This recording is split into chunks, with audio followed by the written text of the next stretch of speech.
किंतु कैसे गणेश? जब वेद अपने स्थान पर लौटेंगे तभी त्रिदेव त्रिदेवियां देवी देवता पुनः प्रकट होंगे और सृष्टि अपनी संतुलित अवस्था में लौटेगी। अन्यथा कुछ ही समय में सब कुछ नष्ट हो जाएगा और अब शीघ्र यह धरती भी शेष नहीं रहेगी। इसीलिए अब और प्रतीक्षा का समय नहीं है हमारे पास। हमें इस अंधकार में प्रवेश करना ही होगा। नहीं भैया, हमें धैर्य धारण कर स्थिर भाव से सोचना चाहिए, तभी हम कोई समाधान ढूंढ पाएंगे। संपूर्ण सृष्टि की रक्षा का भार हम पर है और हमारे पास कोई उपाय ही नहीं। अब एक ही उपाय है भैया, माता को उनकी योग निद्रा से जागृत करना। अब वही अपने वेद माता रूप में इस अंधकार में भी उन असुरों और वेदों को ढूंढ सकती हैं।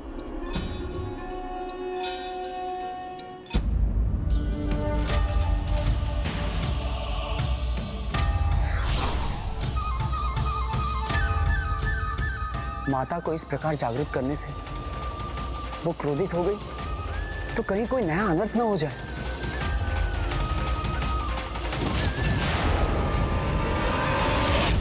आप उचित कहते हैं भैया।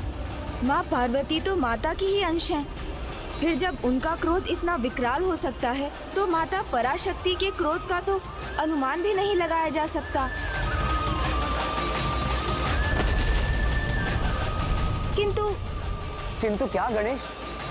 परिस्थिति जब विकट और विकराल हो तो हमें उचित निर्णय लेकर आगे बढ़ना ही पड़ता है और अभी उचित यही होगा कि हम माता को जागृत करें।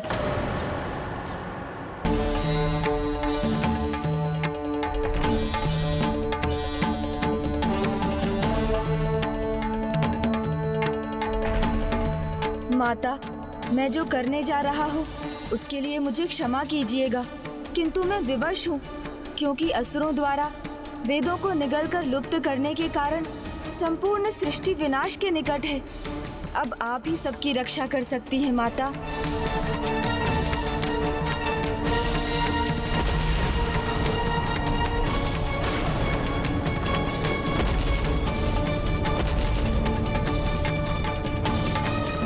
माता, संकट अब विकराल रूप ले चुका है और आप में ही इसे रोकने की क्षमता है।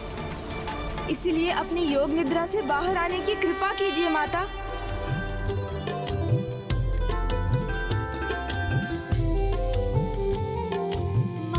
अनुज गणेश, माता अपनी योग निद्रा में हमारी पुकार कैसे सुन सकेंगी? संतान अपनी माता को पुकारे तो माता उसकी पुकार सुनती ही है। वो हमारी पुकार अवश्य सुनेंगी भैया। माता, सृष्टि को, आपके पुत्र गणेश को आपकी आवश्यकता है। कृपया जागृत हो जाइए माँ। आज आपको मेरी पुकार सुननी होगी। हम पर, इस सृष्टि पर अपनी ममता और दया का सागर बरसाना ही होगा। ये केवल एक पुत्र की पुकार नहीं है, अपितु समस्त संसार की पुकार है। जाग जाइए माता, जाग जाइए। आप इतनी कठोर और निर्मम कैसे हो सकती है? आपने अपने ममता का आंचल क्यों समेट रखा है? जिस सृष्टि को आपने जन्म दिया है, आज उसी सृष्टि का अस्तित्व संकट में है। माता, आपसे ये अपेक्षा नहीं थी। सृष्टि मिटने को है और आप योग निद्रा में लीन हैं। उचित है, मिट जाने दीजिए सब कुछ, नष्ट हो जाने दीजिए सब। आप इसी प्रकार योग निद्रा में लीन रहना चाहती हैं तो ऐसे ही रहिए, ना उठिए, ना बचाइए इस सृष्टि को।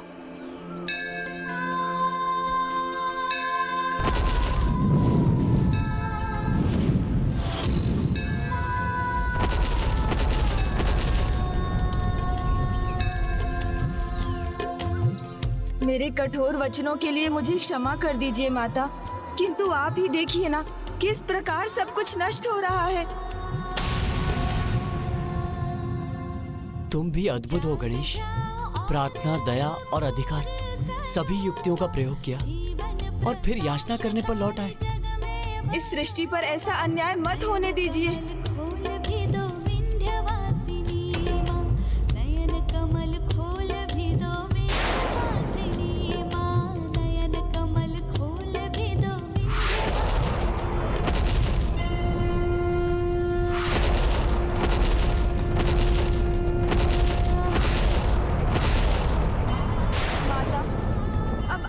सृष्टि की रक्षा कर सकती हैं। उठ जाइए ना माता, उठिए माता।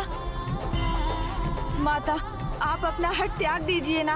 उठिए माता, उठिए ना माता, उठिए माता, उठिए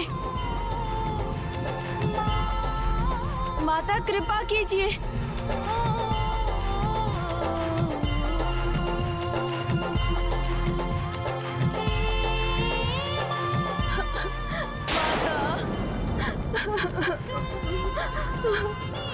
उठिए ना माता, उठ जाइए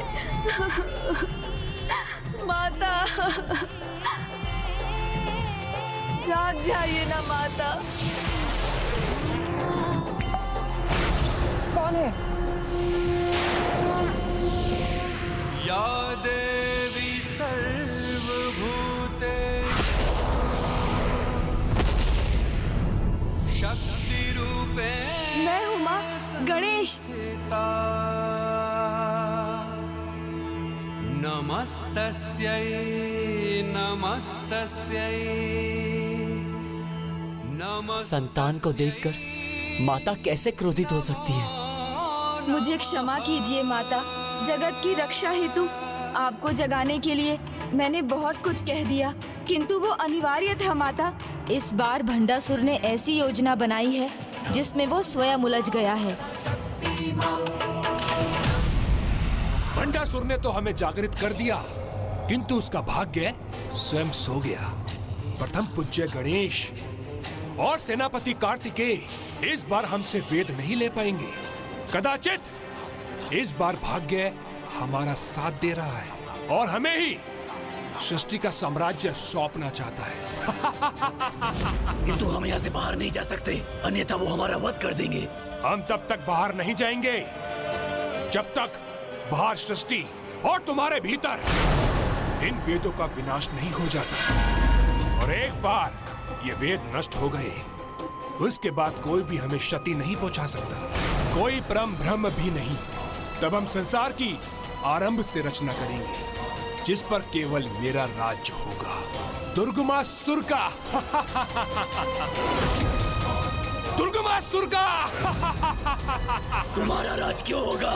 मैं उस नए संसार का सम्राट बनूंगा। नहीं, तुम इसके योग्य नहीं हो। मैं बनूंगा सम्राट, दुर्गमासुर। योग्यता की बात मत करो। इन वेदों को अपने भीतर पचाने पर तो मैं और भी शक्तिशाली हो जाऊंगा। तो तुम क्या चाहते हो कि मैं अपने बल का प्रदर्शन करूं?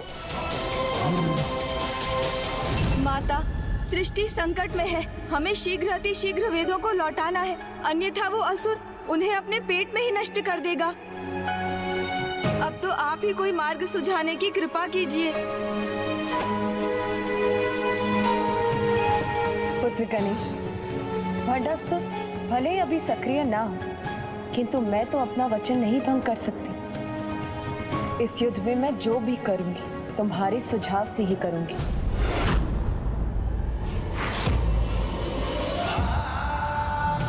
मैं तुम्हें वचन देती हूँ कि जब तक तुम्हारे अस्त्र और उसकी शक्ति के तत्व को समझकर स्वयं विघ्नहर्ता गणेश मुझे उसका तोड़ नहीं सुझाते, मैं तुम पर अपने किसी भी अस्त्र का प्रहार नहीं करूंगी।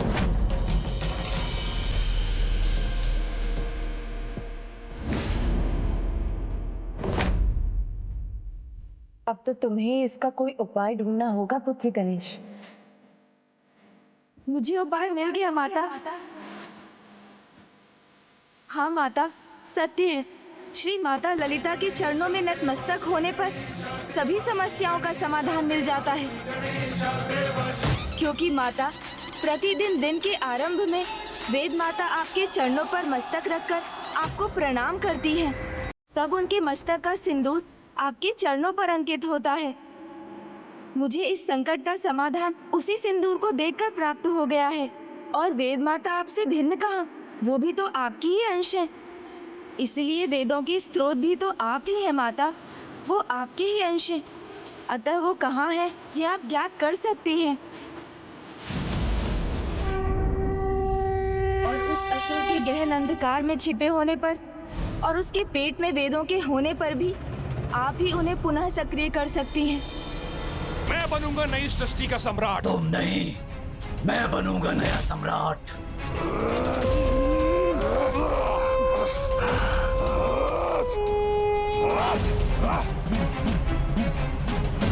सम्राट तो दुर्गमासुर ही बनेगा। मैं बनूंगा।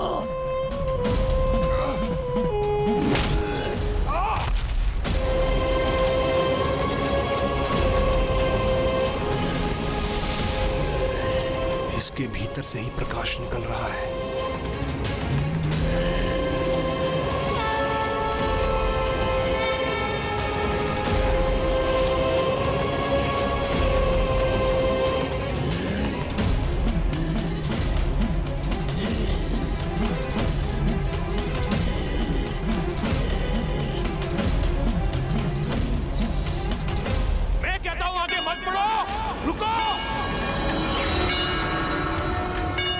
रोक सकता हूं, रुको!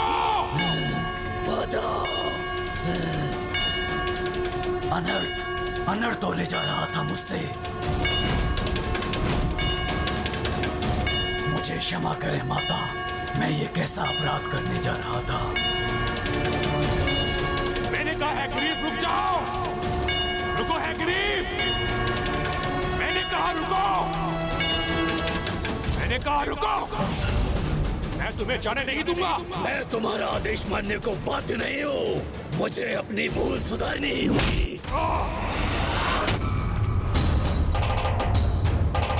वेदों की शक्ति से हैग्रीव में भक्ति उत्पन्न हुई है। जब तक ये वेद उसके भीतर रहेंगे तब तक वो धर्म के मार्ग पर चलेगा और वेदों के बाहर आते ही उस पर आसुरी प्रवृत्ति छा जाएगी। मुझे इस अंधकार के सागर से बाहर जाने के पहले रोकना होगा। वहां ये सुरक्षित नहीं है।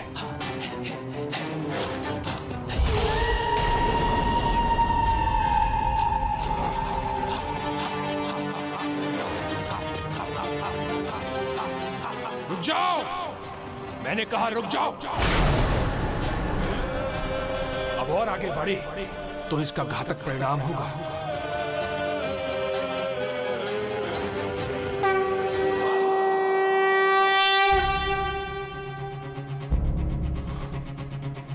ये क्या? इसको रोकने के प्रयास में मैं स्वयं अंधकार के सागर से बाहर आ गया हूं। अब जब वो दोनों असुर अंधकार से बाहर आ गए तो अब आगे क्या करना है गणेश? माता, वेदों को उनसे मुक्त कराना है।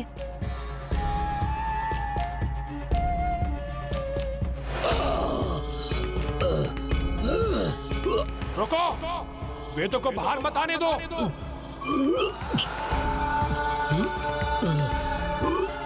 रुको, ऐसा अनर्थ कदापि मत करना।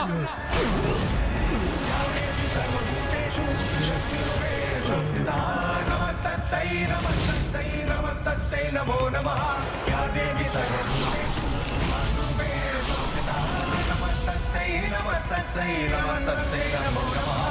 देवी सर्वभूतेषु चेतनस्य विधीयते। नमस्तस्यै नमस्तस्यै नमस्तस्यै नमो नमः।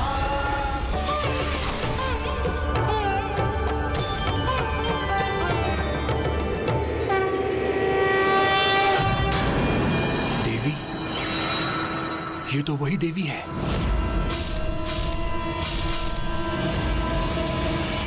कहीं ये हमारे अंत का संकेत तो नहीं?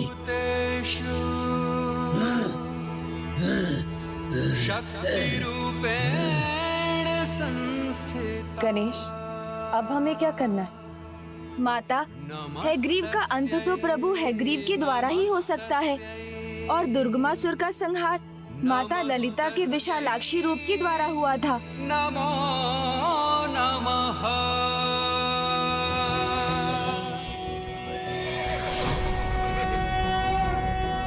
ज्ञानानंदमयं देवं निर्मल स्फटिकाकृतं आधारं सर्व प्रणाम माता। हयग्रीवम् उपास्महे। प्रणाम प्रभु हैग्रीव।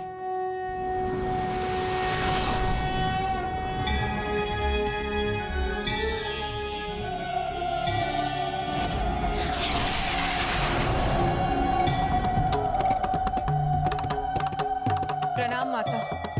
देवी विशालाक्षी, कल्याण।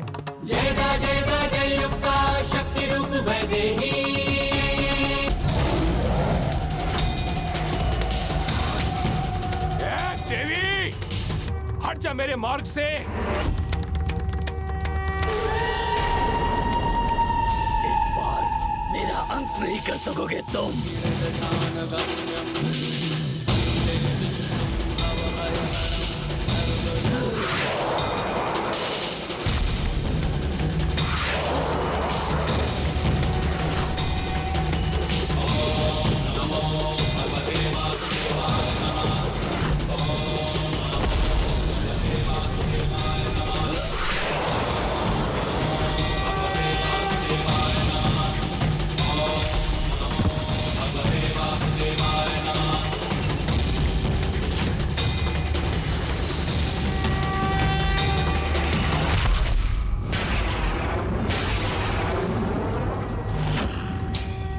माता!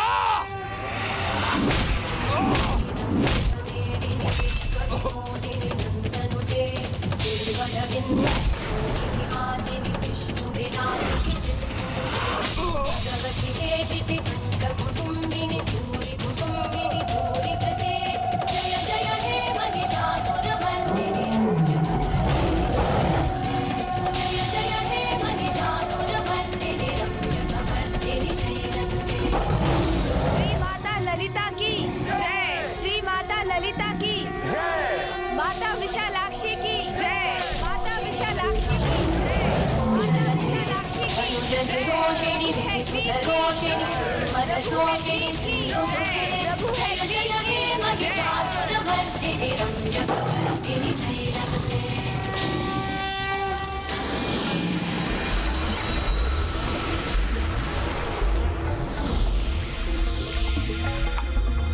दोनों असुरों का भी संहार हो गया, किंतु मैं सुरक्षित हूँ। अब मैं इस देवी सेना के नाश के लिए संपूर्ण शक्ति से प्रहार करूंगा।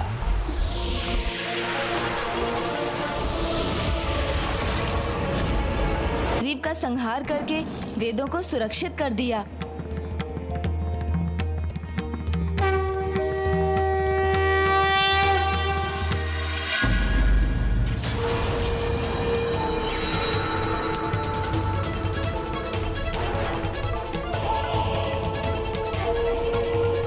इनके संहार में ही मेरा उपकार छिपा है। अब मैं अपने इस जीवन दान को कदापि व्यर्थ नहीं जाने दूंगा। इनके अधूरे कार्य को मुझे जो पूरा करना है, किसी भी परिस्थिति में इस विनाश लीला को कदापि भंग नहीं होने दूंगा।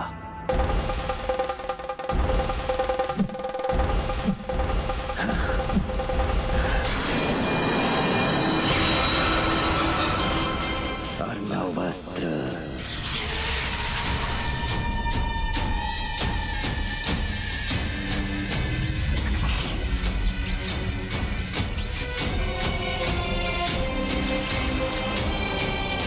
ये कैसा आभास हुआ मुझे, जैसे पुनः सृष्टि के कुशल में कोई कंटक रूपी संकट उत्पन्न हुआ हो।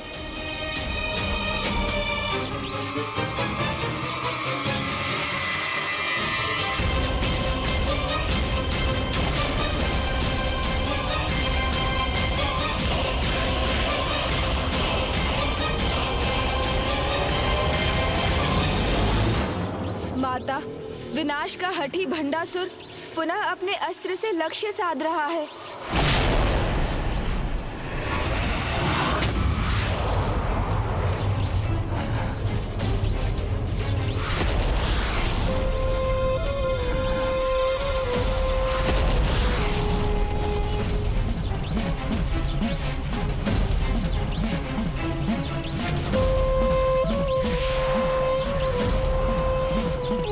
नारी, स्वयं को विजय समझने की भूल मत करो।